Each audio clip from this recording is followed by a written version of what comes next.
गांव वाले एरिया में रहते हो और कभी शहर नहीं गए हैं तो हो सकता है कि आप होर्डिंग बिजनेस के बारे में ना जानते हो। लेकिन अगर आप शहर में रहते हैं या फिर कभी शहर गए हैं तो आपने सड़क के किनारे और बाजारों में बड़ी बड़ी होर्डिंग लगी हुई देखी होगी, जिनमें कुछ कंपनियों के एड्स लगे होंगे या फिर कोई पॉलिटिकल पार्टीज या फिर गवर्नमेंट के जो भी पॉलिसीज हैं उनके एड्स लगे होते हैं।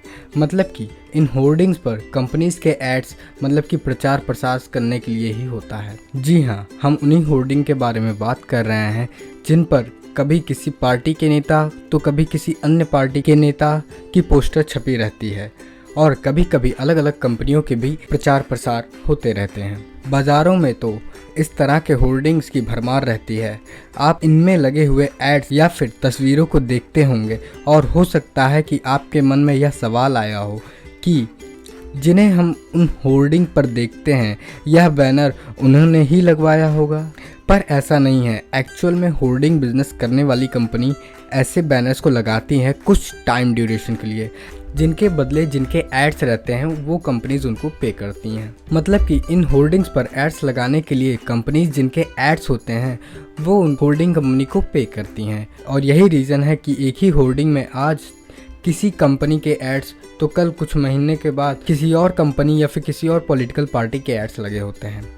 वैसे देखा जाए तो होर्डिंग बिजनेस को एक एडवर्टाइजिंग मीडिया बिजनेस भी कह सकते हैं।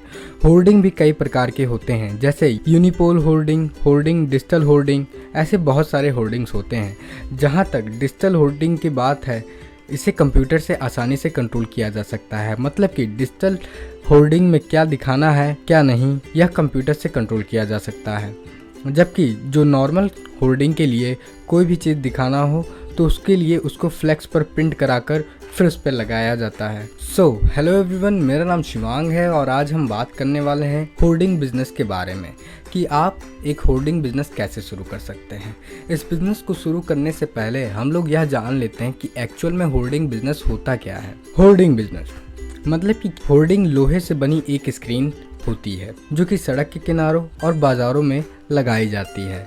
इन होर्डिंग्स का निर्माण आमतौर पर उन सिटी के लोकल अथॉरिटी जैसे कि म्युनिसिपल कॉरपोरेशन या फिर म्युनिसिपैलिटी या फिर ग्राम पंचायत लोग ही बनवाते हैं और यही लोग इसको रेंट पर देते हैं टेंडर के रूप में। मतलब कि इन अथॉरिटीज़ और होर्डिंग के बीच जब टेंडर पास हो जाता है तो ये अथॉरिटीज़ उन होर्डिंग कंपनीज को अपनी होर्डिंग्स को रेंट पर दे देते हैं। यह होर्डिंग बाज़ारों में इसलिए बनाया जाता है ताकि लोग अपनी दुकान अपने बिजनेस का प्रचार प्रसार कर सकें। अब क्या होता है कि जो लोकल अथॉरिटीज़ हैं वो जिन कंपनीज को होर्डिंग को रेंट पर दे रही हैं उन्हीं को हम होर्डिंग बिजनेस कहते हैं। और जो होर्डिंग बिजनेसमैन होते हैं वे इस होर्डिंग पर बैनर लगाने के लिए मतलब कि एड्स लगाने के लिए पैसे चार्ज करते हैं। इन सब के अलावा कुछ होर्डिंग कंपनी जमीन या फिर बिल्डिंग को ओनर से किराए पर लेकर वहाँ पर खुद की होर्डिंग बनवाते हैं। इसके लिए उन्हें लोकल अथॉरिटीज से भी परमिशन लेना होता है, तब जाकर वे वहाँ पर एडवर्टाइज कर सकते हैं। तो यह हो गई बात होर्डिंग बिजनेस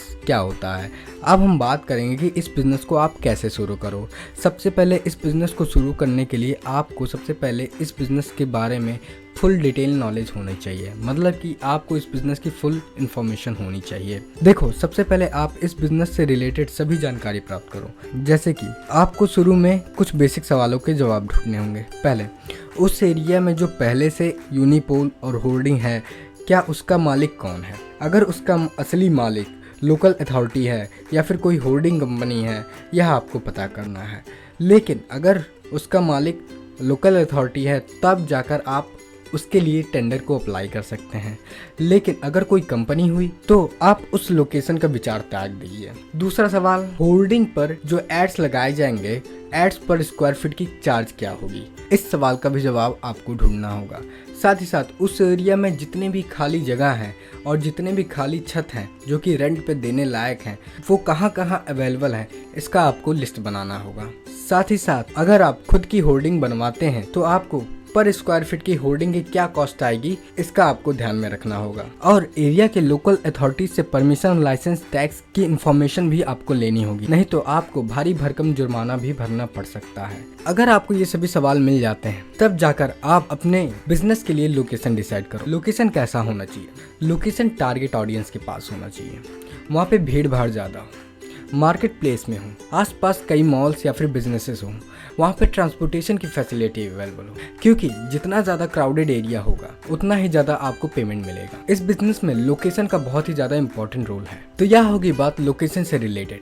जब लोकेशन डिसाइड हो जाए उसके बाद आप अपने बिजनेस के लिए स्टाफ को रिक्रूट करो। स्टाफ ऐसे होने चाहिए जो कि फुल्ली स्किल्ड हो, जिनको ग्राफिक डिजाइनिंग आता हो, मतलब कि फोटोशॉप, कोरल ड्रॉ अच्छे से आता हो। साथ ही साथ वो अपने वर्क में फुली एक्सपीरियंस्ड होने चाहिए। और आपको कुछ ऐसे मैन्युफैक्चरर्स से भी कांटेक्ट रखना होगा जो कि होर्डिंग्स को बनाते हैं। तो ये सब कुछ बेसिक लोगों से आपको कांटेक्ट बना के रखना है। स्टाफ को रिक्रूट करने के बाद आपको अपने बिजनेस को रजिस्टर कराना होगा आरओसी के साथ, चाहे तो सोल प्रोप्राइटरशिप फर्म में, या फिर पार्टनरशिप फर्म में, या फिर प्राइवेट लिमिटेड कंपनी में, या फिर लिमिटेड लायबिलिटी पार्टनरशिप फर्म में, या फिर 1 पर्सन कंपनी में। इन पांचों में से आप किसी एक में भी अपने बिजनेस को रजिस्टर करा सकते हो। लेकिन अगर आप इस बिजनेस को बहुत ही स्मॉल लेवल पर स्टार्ट कर रहे हो तो आप अपने बिजनेस को एमएसएमई या फिर एसएमई के थ्रू भी इस बिजनेस को शुरू कर सकते हो।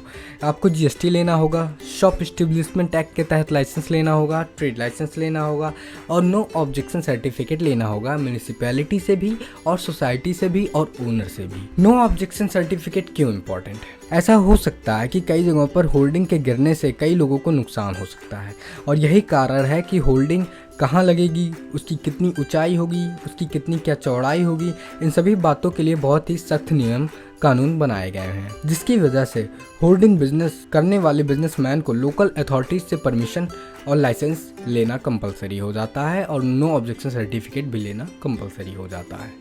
तो यह हो गई बात लाइसेंस एंड रजिस्ट्रेशन से रिलेटेड। अब हम बात करते हैं इक्विपमेंट के बारे में। आपको अपने ऑफिस के लिए कौन कौन से इक्विपमेंट्स की ज़रूरत पड़ेगी?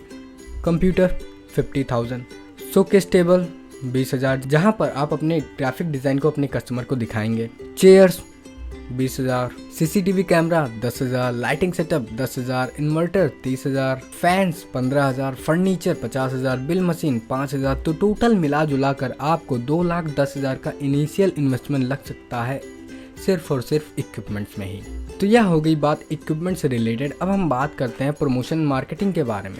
शुरुआत में आप अपने बिजनेस की प्रमोशन मार्केटिंग विजिटिंग कार्ड और पैम्पलेट को छपवा कर अपने लोकल एरिया में डिस्ट्रीब्यूट करवा सकते हैं। डिजिटल मार्केटिंग करवाइए। जो भी आप अपने प्रोडक्ट या फिर सर्विस को प्रोवाइड कर रहे हैं उसकी एक बाकायदा रिव्यू बनाकर आप अपने यूट्यूब पर अपलोड करो। इस सर्विस को ऑफलाइन से ऑनलाइन लेके जाओ। कैसे लेके जाओगे? एक वेबसाइट को बनवाकर। वेबसाइट ऐसा होना चाहिए जिस पे जितने भी नए कस्टमर आए उनके लिए स्पेशल ऑफर हो और जो रेगुलर कस्टमर है उनके लिए अलग से स्पेशल ऑफर होना चाहिए। तो यह हो गई बात प्रमोशन मार्केटिंग से रिलेटेड। अब हम बात करते हैं प्रॉफिट इन अ मंथ के बारे में। जब भी कोई बैनर लगवाते हैं तो वो कम से कम 6 महीने तक की आपको प्रमोशन करवाएंगे। तो 6 महीने की जो प्रमोशन की आप कॉस्ट रखना, कम से कम अगर रखते हैं तो 25,000 रुपये, ठीक है ना। अगर आपके पास 25 होल्डिंग्स है तो इस हिसाब से आप 6 महीने के अंदर 6,25,000 का रेवेन्यू जनरेट करोगे। मतलब कि 6 महीने की कमाई 6,25,000 रुपये हो जाएगी 25 होल्डिंग से। अगर 6 महीने की कमाई 6,25,000 रुपये है तो एक महीने की कमाई क्या होगी? 6,25,000 divided by 6 is equal to एक महीने की जो कमाई होगी वो 1,04,166 रुपये हो जाएंगे। मतलब कि आप एक महीने में 1,04,166 रुपये कमाएंगे। अगर हम पूरे एक्सपेंसेस मतलब आपके पूरे खर्चे को मान कर चलते हैं लगभग 50,000, तो भी आप एक महीने में 54,166 रुपये की प्रॉफिट गेन करोगे। मतलब कि आप एक महीने का जो प्रॉफिट होगा वो 54,166 रुपये की आप गेन कर सकते हो। इस बिज़नेस में एक बात आपको ध्यान रखना होगा, जितना ज़्यादा होल्डिंग उतना ज़्यादा प्रॉफिट। तो यह हो गई बात प्रॉफिट से रिलेटेड। अब हम बात करते हैं इन्वेस्टमेंट रिक्वायर के बारे में। आपको इस बिज़नेस को शुरू करने के लिए कितने फंड की ज़रूरत होगी? Equipment 2,10,000, rent 10,000, digital marketing 10,000, registration licences 20,000, marketing collateral 10,000, salary 20,000, electricity bill 5,000 और जो टेंडर आपको पास कराने होंगे उसके लिए लगभग आपको 3 लाख। तो टोटल मिला जुलाकर 5,85,000 का इनिशियल इन्वेस्टमेंट लग सकता है इस बिज़नेस को स्टार्ट करने के लिए।